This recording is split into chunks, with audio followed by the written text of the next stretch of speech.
So yeah, hello, welcome to the History Chats this afternoon. We're talking about the Wausau Excelsior company today. So this week we are talking about putting Wausau on the map. This is the theme for the next few weeks. And basically what that means is these are the companies and products that people may have heard of. Actually, maybe just jump right into it with an example here. We can see how that looks. So this is Simon Schomburger. He was the Marathon County Sheriff from 1929 to 1932. And in 1932, he ends up going with his wife down to Illinois. This is the society page here, kind of explaining, back when they had reported on every entertainment at local, homes and the comings and goings of the citizens of Wausau. And here it is saying the sheriff and his wife are going to Illinois for the week, where he will be attending the annual convention of the Midwest Law Enforcement Association in Rockford. And then they're going to stay a few days with their son in Beloit. Their son Roy, I think he was married to Pearl, I think her name was. So at their home there. So while he's in Illinois, though, at this convention, conventions are the sort of thing you network, you meet new people. And in the process of this, he meets a guy that's named Jian Qiao. Now, this is not Jian Cowell in 1932, obviously. This is a very early picture. This is back when he was a beat cop on the streets of Chicago, which is where he got his start. Actually, so here's the census information from 1900. He's an Irish immigrant, recently arrived, all of 29 years old, working as a police officer in Chicago. But by 1932, he is, he's married, he's got a son, and they're actually living and he's working sort of one of the veteran top policemen at a city outside of Chicago and sort of the suburbs.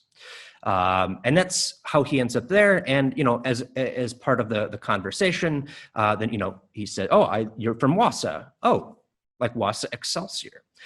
Which, we know about this because that's kind of a strange pull. You can think of all of the companies that, have Wausau in the name that people might have encountered. Wausau Excelsior is probably not the first one that comes up very often. But for John, it did, because back when he was, working, cutting his teeth in the streets of Chicago as a policeman, he heard of Wausau Excelsior and Wausau by extension because of a case that he worked.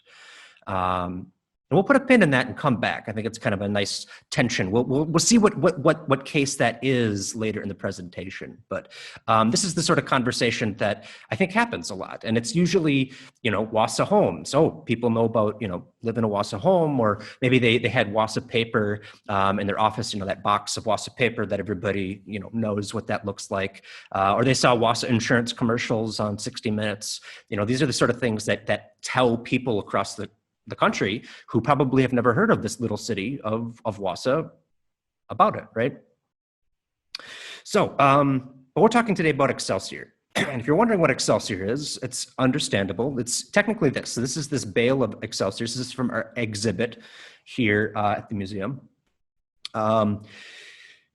Excelsior is essentially wood wool. Actually, that's what it's mostly called outside of the United States and Canada. For some reason, in North America, we call it Excelsior. And I never really got a great explanation. There seems to be, the explanation that's put out there often is that Excelsior, the company in the 1880s or 90s that basically developed the equipment to make Excelsior called it Excelsior, and so everybody else did.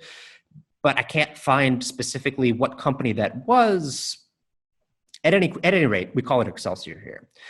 So basically, you take a bolt of wood, and typically here in the United States, actually this part of Wisconsin, it would be basswood is typically what you'd see. And then they would kind of shave it off into these long strands. And it can vary depending on how coarse or fine you want it to be. And its usages varied considerably too, right? Today, most of the time, Excelsior is used as packing material. And that's, you'd wrap something in it. That's kind of one of the main things it was made for back in the day. This is the sort of thing that, it's sort of the 1890s equivalent of bubble wrap, right? But it's also used in a whole lot of other things back then too. May also the word Excelsior may bring up other things, but no, this is what we're talking about here. So it's used as upholstery and stuffing in things, right? So these are from our collection, some dolls and stuffed animals, and we believe there's probably something close to Excelsior in this.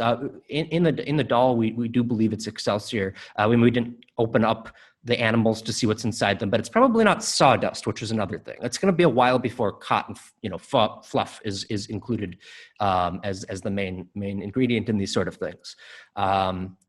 So yeah, there's that. There's also mattresses. It's in armchairs. You can actually see here, it says that this is an Excelsior mattress with a good grade of ticking for $1.27. What a deal. It's used in, the upholstery and the arms of an armchair, or maybe the legs, probably not the cushion itself, because it doesn't necessarily have the elasticity to kind of continue to be cushiony. After a while, it would kind of compact, but still, it's used in a lot of different things, even in clothing, actually, in like padded clothing at this point in time, in the 1890s or so, that would probably be Excelsior would be something that they would use. So for that reason, there's a demand for it. And because we're emerging out of that era of the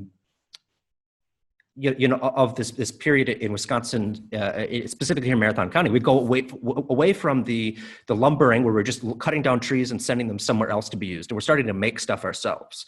And so this is part of that process. In 1892 or 93, somewhere around there, probably 92, Wausau Excelsior gets established. Now this factory. This is on the north side of Wausau. It's right. You can see the river. Well, you can't see it, but it's right behind here. That's where the river is. This is about a mile north of the courthouse.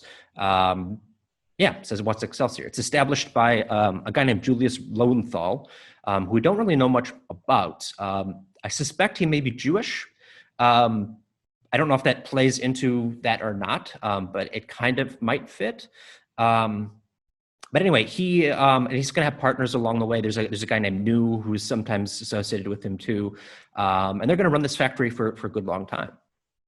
But he's not the only one, because, I should say one of his employees, a Norwegian guy named Ali Bieler, he comes to this country, goes to Racine for a little bit, and then he works for Wausau Excelsior. But he leaves in 1896, and the following year, he links up with a guy, an investor, and he starts Chicago Excelsior, which is what this building is. Now, this is actually on the grounds of another failed Excelsior company, the Marathon County Excelsior Company. But this is located on off Town Line Road. It's actually about a block or two away from Kraft Foods today. So here this is.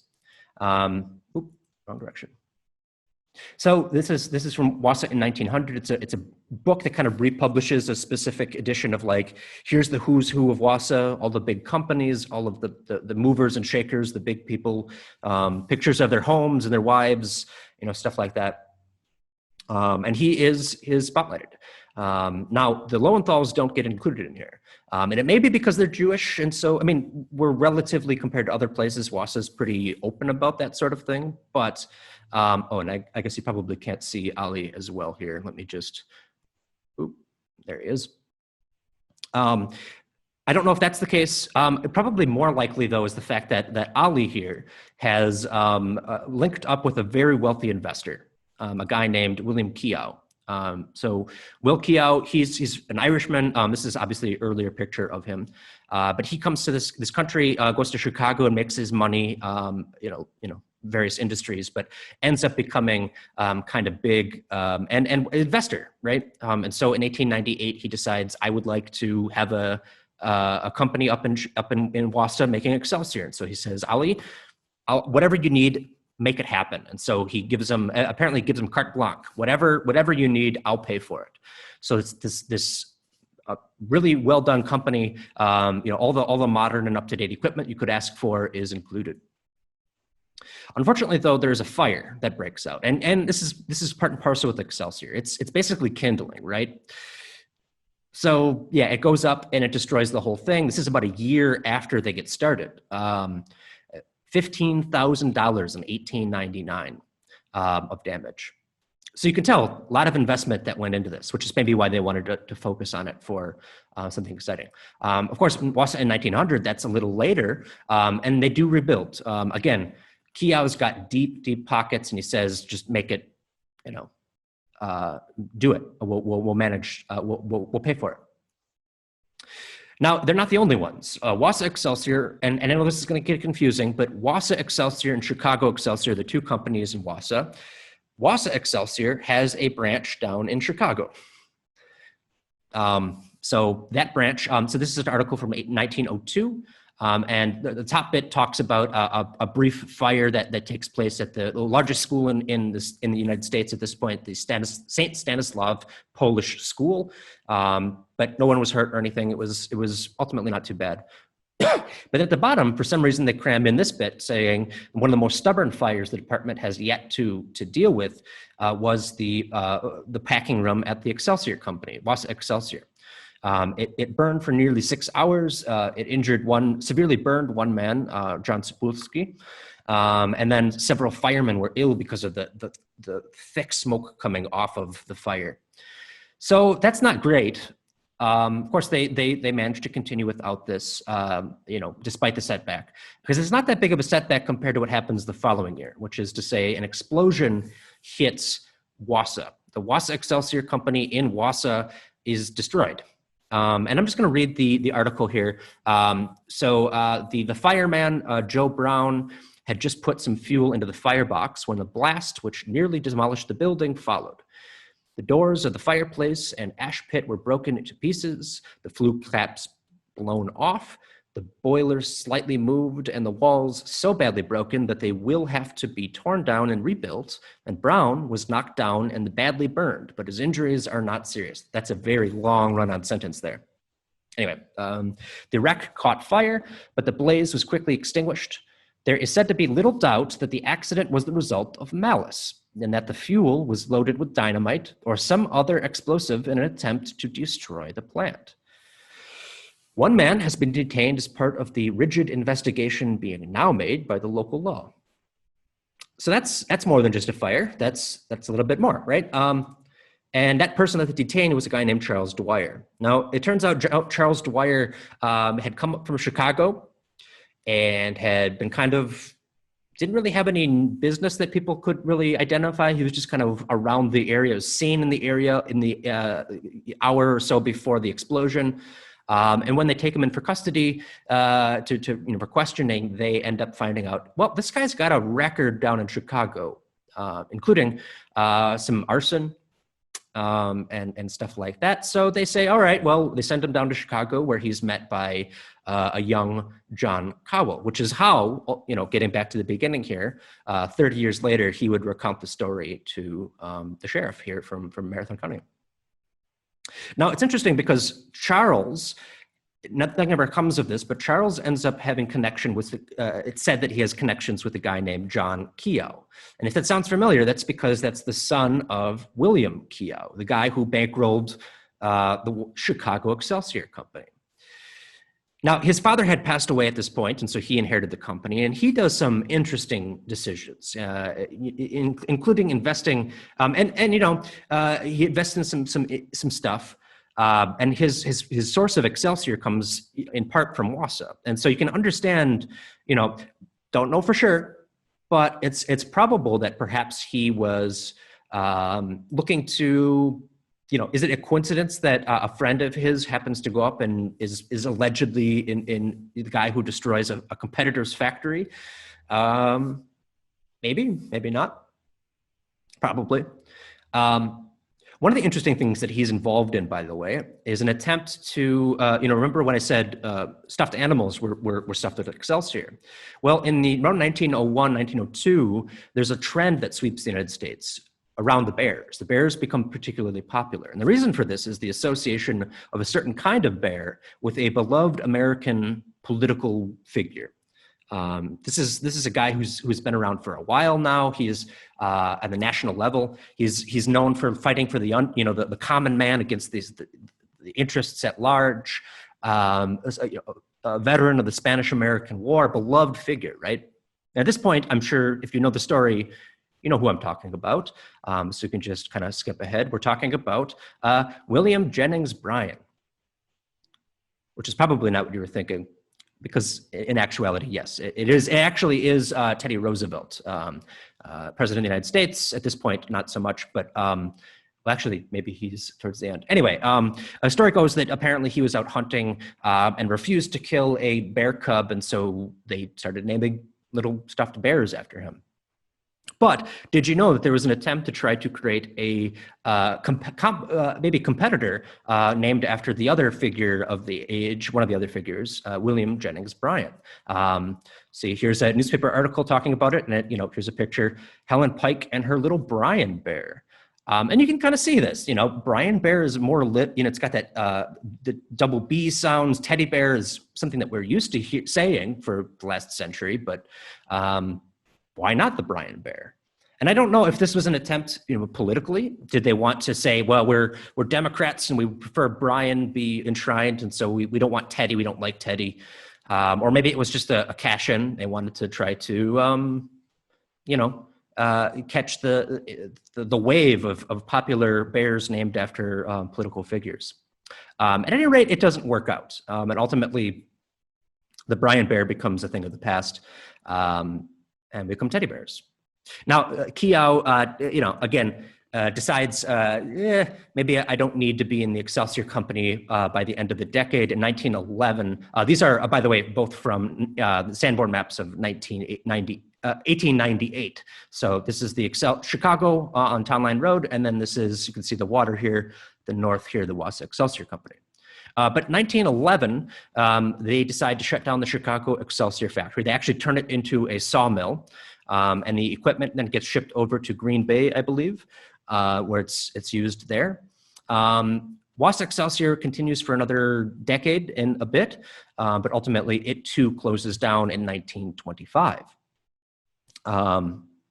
Its equipment then goes to the Excelsior Wrapper Company of Sheboygan. So that ends about over 30 years of Excelsior production here in Marathon County. But there's one more thing that I probably should mention, point out here before we call it an end of this. And that is, well, today happens to be April 1st. And so I may not have been completely honest with you on some of the aspects here. In fact, it is April Fool's Day. And when we saw that April 1st was coinciding with the History Speaks, we thought, oh, this would be kind of a fun thing to do. So I decided to make some stuff up. So I don't know if that would be interesting to hear if people caught on early or at what point you did, but I do feel an obligation here to point out that some of this stuff is actually true. And actually, in putting this together, I was really surprised at how much, I didn't need to make stuff up. I could have told a really compelling story because there's some really cool stuff. And in the interest of setting the record straight and making sure that, here's the real history and here's the stuff I made up, I'm just going to kind of quickly run through the program, just the slides to show you what is true and what is not. And hopefully that will do the record straight. So this whole thing never happened. Schaumburger did exist. He was the sheriff, but this is something I created. He never went down to that conference. In fact, I don't think there was a Midwest Law Enforcement Association at that point in time. And if there was, they didn't have a meeting that year.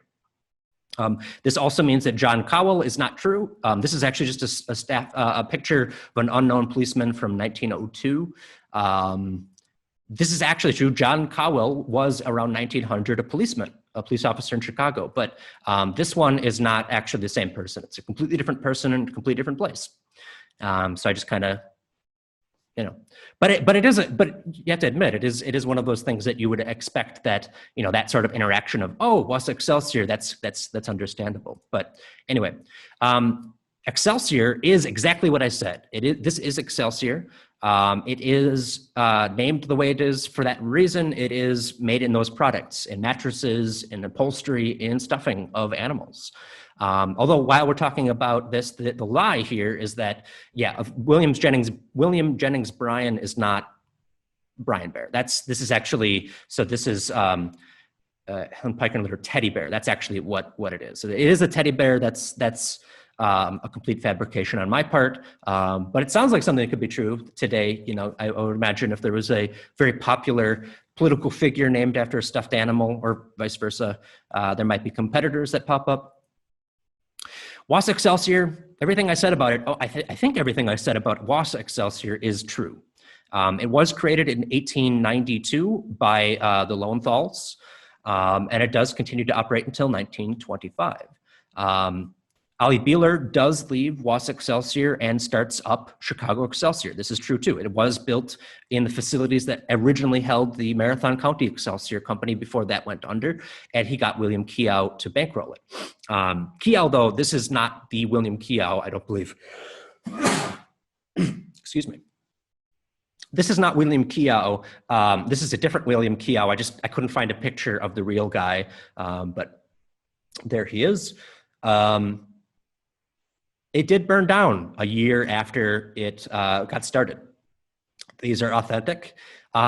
This is authentic. There was a Chicago factory or a packing room of the Wausau Excelsior Company in 1902 that did burn. This is where we get into the fabrication a little bit. So this did actually happen. This is the article here from 1896. So this is actually a year before the Chicago Excelsior gets started. So it's probably not a competitor thing. And so this is the real thing. Basically, I doctored this by adding the bit at the bottom saying that they detained a man.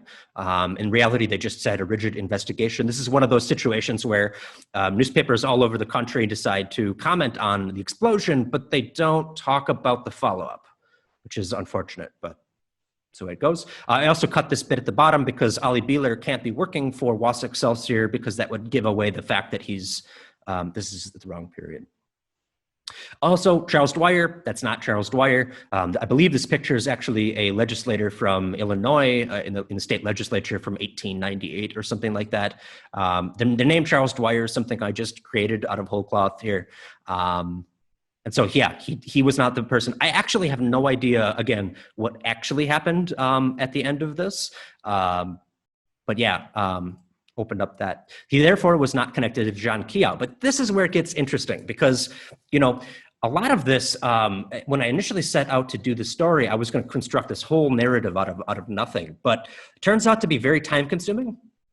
And so I just kind of took the existing story and, you know, as I learned about it, I just fiddled with it to make it, you know, an interesting narrative, a different narrative.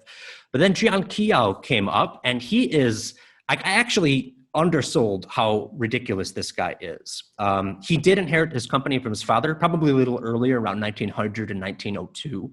But for example, in 1906, by this point, he has basically the state steps in and at the behest of the company that he owns says, could you please take away business decisions from Jian Qiao? Because he has been giving away money that he doesn't get approval for. And he claims, oh, I have 2/3 of the company, but he doesn't. So yeah, and if that's not enough of a tip off, in 1931, he stops paying taxes. Actually, he stops paying taxes before that. But in 1931, he ends up taking it all the way to the U.S. Supreme Court, where he claims, I don't need to pay taxes because the state of Illinois is a republic and it's illegal for this sort of situation to be established. And yeah, he doesn't win. This continues by 1934. He has mortgaged one of the buildings of his companies and doesn't pay for that. So the company, the insurance company comes and takes ownership of it. And he contests in court. This leads to 2 years later in 1936, there's the actual court case in which he stands up in front of the judge and starts saying, well, I don't need to, this whole thing is illegal for this reason. And it's just kind of like hard to follow what, and like, I sat down and tried to figure it out. I don't really know what he's talking about. But ultimately when the judge says this, okay, he tries to interrupt him a couple times, finally tells the bailiff, just take him out of here. We don't want to deal with this. He pulls a pistol and he starts shooting people. Starts with the attorney from the opposing company, and then he shoots at the judge. The attorney dies. The judge manages to get behind the desk. Afterwards, you know, they talk to him and say, why did you do it? He says, no, I'm completely sane. You don't need to have a medical examiner talk to me, which is what they're doing here. But I'm completely sane. I don't need to pay taxes. I don't need to, I just want people to know about this illegal state Supreme Court because the legislature did not do the right district, something along those lines. But yeah, he's pretty much everybody that talks to him realizes this guy he's nuts. And so they end up putting him ultimately in a institution for the insane for the rest of his life. So yeah, thankfully by this time that he kind of goes off the rails, the ownership of the company here in Wasa is pretty much done. Yeah, kind of crazy. And this is the sort of thing where I kind of felt by the end like, is this April Fool's joke on people watching, or is that on me? Because this is kind of difficult to, like, if I put all this in, it's going to be kind of hard to believe. But no, honestly, like, this is true. This is what happened. So yeah, that's the thing. Next week, I promise we'll be back on the rails. It's not April Fool's Day next week, so we will be back with more actual stories without fabrications of putting Wasa on the map. Starting with Gary's going to be talking about Wasa Papers, which is a company that has its long history that people I'm sure know about a little bit, and we'll tell you more about it. So yeah, thanks for watching. See you next time.